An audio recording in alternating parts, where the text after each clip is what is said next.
Hello दोस्तों, स्वागत है आपका हमारे YouTube channel history for exam and knowledge में। अगर आप चैनल पर नए हैं तो प्लीज़ चैनल को सब्सक्राइब कर लें। आज हम लोग डिस्कस करने वाले हैं रिप्रोडक्शन इन साइकॉन या साइफा। इससे पहले वाले लेक्चर में हम लोग साइकॉन के बारे में, साइकॉन की संरचना के बारे में डिस्कस कर चुके हैं और उसके बाद साइकॉन में जो कैनाल सिस्टम पाया जाता है उसके बारे में बात कर चुके हैं। तो आज हम लोग बात करेंगे रिप्रोडक्शन इन साइकॉन। साइकॉन में जनन किस प्रकार का होता है। तो स्टार्ट करते हैं आज का सेशन। तो साइकान में जो जनन होता है वह दो प्रकार से होता है। एक तो असेक्सुअल रिप्रोडक्शन होता है यानी अलैंगिक जनन होता है, और दूसरा सेक्सुअल रिप्रोडक्शन यानी लैंगिक जनन होता है। यह जो टॉपिक है रिप्रोडक्शन, साइकान का जो रिप्रोडक्शन है, यह हमारे टीजीटी पीजीटी एग्जाम से महत्वपूर्ण हो जाता है, क्योंकि यह टीजीटी पीजीटी एग्जाम में यह जो सिलेबस है वह मेंशन किया गया है। तो साइकान में जनन कितने प्रकार पाया जाता है, तो असेक्सुअल रिप्रोडक्शन और सेक्सुअल रिप्रोडक्शन। असेक्सुअल रिप्रोडक्शन किस प्रकार से होता है, तो असेक्सुअल रिप्रोडक्शन इन साइकॉन या scypha take place through budding. Budding के थ्रू होगा। बडिंग के थ्रू होने का मतलब यह होता है कि साइकॉन के बेस पर एक बड जैसी संरचना बनती है। यहाँ पे जैसे यहाँ पे बना हुआ है, एक बड जैसी संरचना बनती है और यह धीरे धीरे बढ़ती है, और जब यह मैच्योर होती हैं तो यह मेन साइकॉन से अलग होकर के अलग सबस्टारम पर जाकर अटैच हो जाती हैं और वहाँ पे डेवलप्ड हो जाती हैं। तो इस तरह से एक ही साइकॉन के बेस पर एक नया बॉन्ड बनता है और यह मैच्योर होकर के मेन साइकॉन से अलग हो जाता है। तो इस प्रकार के जनन को हम कहते हैं budding. In this process an outgrowth come out near the base and from its free of osculum is format. Thus fully grown but either remain attach to parent body. यह पेरेंट बॉडी से क्या होता है, लगा रहता है। Detach become free and attach itself to substratum and again from a new sponge. वही जैसा कि बताया गया है कि बडिंग के थ्रू असेक्सुअल रिप्रोडक्शन होता है, तो इसमें एक बड बनता है जो साइकॉन के बेस पे बनता है, और यह जब मैच्योर होता है तो यह मेन बॉडी से अलग होकर के दूसरे सबस्टारम पर अटैच होकर के डेवलप करता है। तो इस प्रकार से असेक्सुअल रिप्रोडक्शंस बडिंग के थ्रू कंप्लीट होता है। और दूसरा यहाँ पे जो जनन है सेक्सुअल रिप्रोडक्शंस में, उसके बाद यहाँ पे बात करें तो यहाँ पे रीजेनेरेशंस के द्वारा भी असेक्सुअल रिप्रोडक्शन होता है। यानी साइकॉन का कोई भी पार्ट टूट करके, ब्रेक करके सबस्टारम पर गिरता है तो उसमें इतनी कैपेबिलिटी होती है कि वह एक नया साइकॉन डेवलप कर लेता है। जैसे यहाँ पे कोई भी बॉडी का पार्ट टूट करके अलग हो जाएगा, तो वह अलग होने के बाद सबस्टारम से अटैच होकर के वह एक नया साइकॉन बना सकता है। तो इस प्रकार का जनन जो होता है उसको हम रीजेनेरेशंस कहते हैं।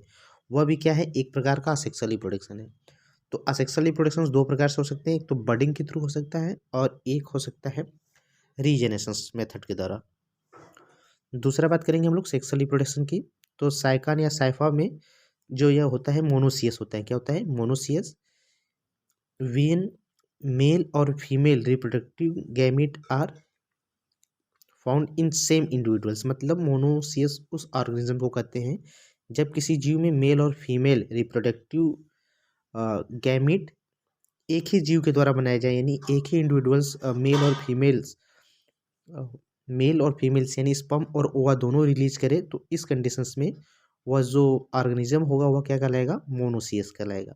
यानी साइफॉन जो होता है यह स्पर्म और ओवा दोनों रिलीज करता है, तो इसका लिए क्या है, मोनोसियस है।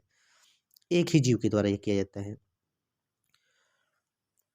और इसके साथ साथ यह मोनोसियस के साथ जो होता है प्रोटोगैमी होता है। प्रोटोगैनी होता है। प्रोटोगैनी का मतलब यह होता है कि when the female gamete mature first. यानी प्रोटोगैमी का मतलब यह होता है कि इसमें फीमेल्स गैमीट जो होते हैं वह पहले मैच्योर हो जाते हैं मेल गैमीट से, तो इस प्रकार इसे हम प्रोटोगैमी कहते हैं। और इसमें क्रॉस फर्टिलाइजेशन देखने को मिलता है।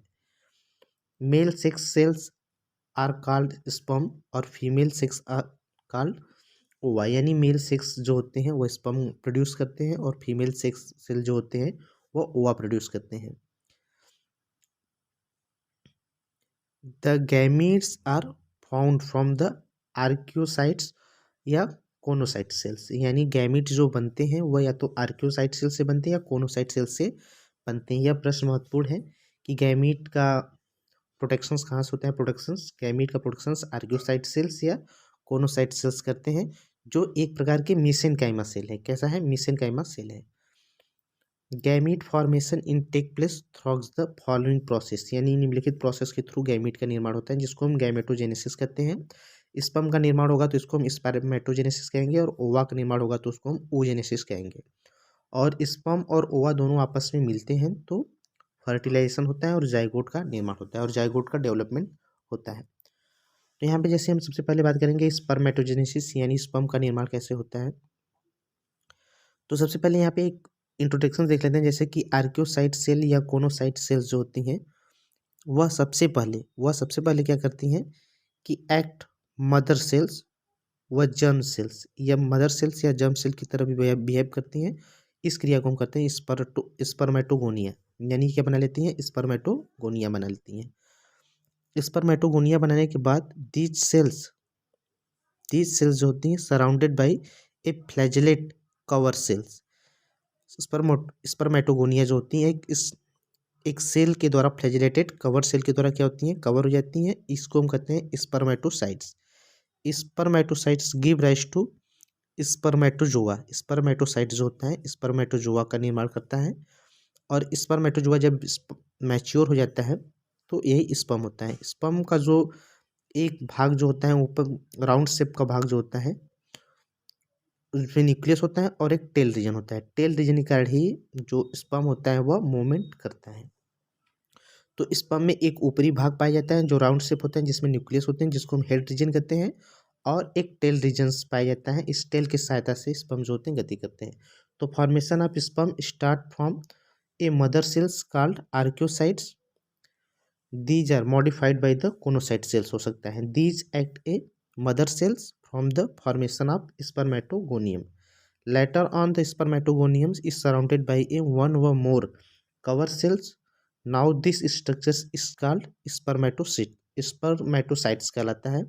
Spermatocytes give rise to spermatozoa, which finally covered into a mature sperm with a round head with nucleus and vibrating tails, which the help in moments. ये जो टेल होता है इसके गति में सहायता करता है in water to reach other sponge.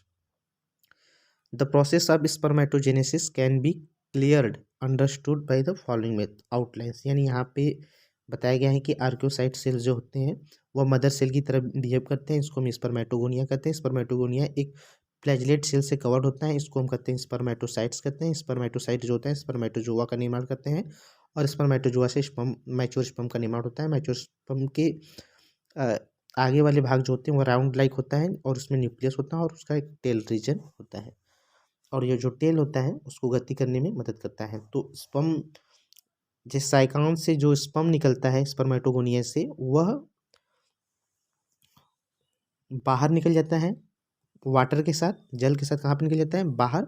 और दूसरे साइकान के ओवा तक पहुंच करके उसको फर्टिलाइज करता है और जाइगोट का क्या करता है? निर्माण करता है।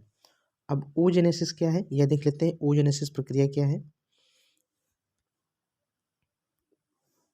तो oogenesis की बात करेंगे। oogenesis कैसे होता है? The ova are also formed by the archaeocytes with the large nucleus by the choanocytes या कोनोसाइट सेल्स, यानी जो ओवा का निर्माण होता है वह आर्क्योसाइट सेल्स के द्वारा होता है जिसमें एक बड़ा केंद्रक होता है, या यह कोनोसाइट सेल्स के द्वारा हो सकता है।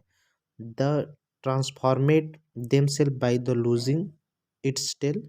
Now this structure is called oocytes, which sink into the mesenchyma and then store a food engulfing others amoeboids or nurse cells and grow its size. This fully grown oocytes in undergoes mutation maturation phase and then divided from ovum. Now these ovums stay near the wall of radial canals and wait the sperm for the process of fertilisation, the complete process of oogenesis। जैसे कि बताया गया है कि आर्क्योसाइट sales या choanocyte sales जो होती हैं यह क्या करती हैं कि यह जो सेल होती हैं अपने टेल रीजन्स को टेल रीजन को ख़त्म करने के बाद ये ओ साइट में क्या हो जाती हैं, कन्वर्ट हो जाती हैं। और उसके बाद ये क्या करती हैं, ओ साइट सेल जो होती हैं भोजन को स्टोर करती हैं within it's grow in A size, और अपने आकार को बढ़ाती हैं और मैच्यूरेशंस के लिए डिवाइड होती हैं और ओवम का क्या करती हैं, निर्माण करती हैं। ओवम जो रहता है वह stay near the wall of radial canals, यानी ये रेडियल कैनाल्स के यहाँ रुका रहता है और वहाँ पे स्पर्म का इंतजार करता है। और जैसे स्पर्म आता है तो ओवम उसके साथ फ्यूज करके फर्टिलाइज हो जाता है। तो यहाँ पे जो फर्टिलाइजेशंस होता है, यानी फर्टिलाइजेशन जो होता है साइकॉन में, वो क्रॉस फर्टिलाइजेशन होता है। यानी कहने का मतलब एक साइकॉन यानी दो साइकॉन अगर हैं तो एक साइकॉन के आर्क्यूसाइट सेल से स्पर्म बनेंगे और स्पर्म बनने के बाद वह वाटर के थ्रू बाहर निकल जाएंगे और वाटर के थ्रू बाहर निकलने के बाद वह दूसरे साइकॉन में इंटर करेंगे।